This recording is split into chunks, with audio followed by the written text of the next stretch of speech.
सरसों की फसल लगभग 45 दिन की जब हो जाती है, 40-45 दिन की जब हो जाती है, तो उस पर एक बीमारी आती है, सफ़ेद रतुआ रोग।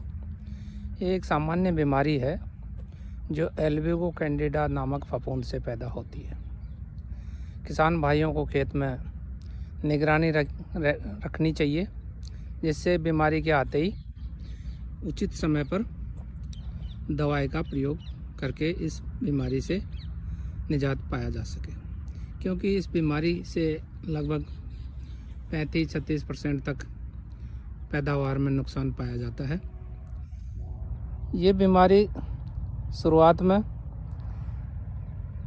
पत्ते की निचली सतह पर आती है और धीरे धीरे फैलकर पूरे पत्ते को झुलसा देती है और सुखाकर गिरा देती है, जिससे कि पौधे में प्रकाश संश्लेषण की क्रिया प्रभावित होती है और पैदावार को नुकसान पहुंचाती है। इसके अलावा ये बीमारी बढ़ते हुए फूल पर भी जाती है, जहाँ फूल को 12 सिंगा आकार का बना देती है और फलियां नहीं बनने देती, जिससे फलियां नहीं बनने से सीधा उत्पादन को प्रभावित करती है और पैदावार को काफ़ी नुकसान पहुंचता है।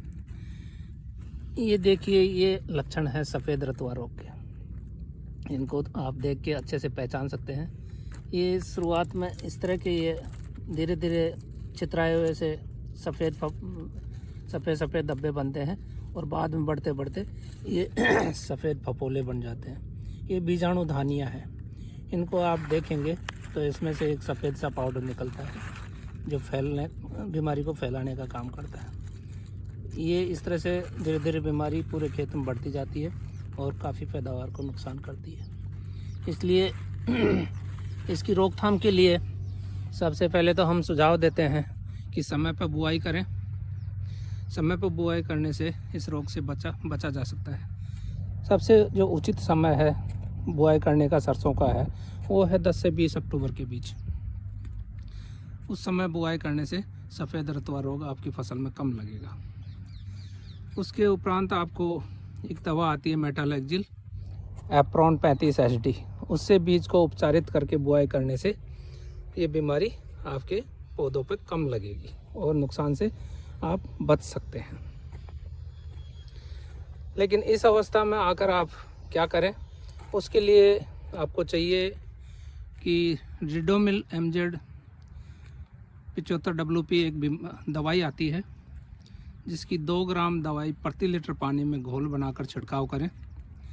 बीमारी को दिखते ही छिड़काव करें और 15-20 दिन के अंतराल पर एक छिड़काव और करें, जिससे इस बीमारी से होने वाली भारी क्षति से किसान भाई बच सकते हैं। ये सफ़ेद रतुआ रोग सामान्यतया सरसों की सभी प्रजातियों में फैलता है और बढ़ते बढ़ते ये बीमारी काफ़ी नुकसान पहुंचाती जा रही है।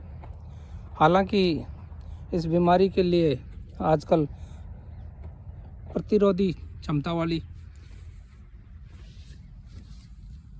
किस्में भी आने लगी हैं। आप देख सकते हैं इस पत्ते में जो कत्थई रंग के ऊपर से दिखाई दे रहा है, ये धब्बे, ये सफ़ेद रतुआ रोग के ही हैं। इस रोग को दूर से पहचाना जा सकता है। ये देख सकते हैं, इस पर ये बीमारी इस तरह से फैलती है। ये लक्षण है सफ़ेद रतुआ रोड़ी रोग, जिसको बोलते हैं सफ़ेद रोड़ी या सफ़ेद रतुआ या वाइट रस्ट। तो किसान भाई अपने खेत की निगरानी हमेशा रखें और समय पर दवाई का छिड़काव करें, जिससे कि इस रोग से होने वाले नुकसान से बचा जा सके।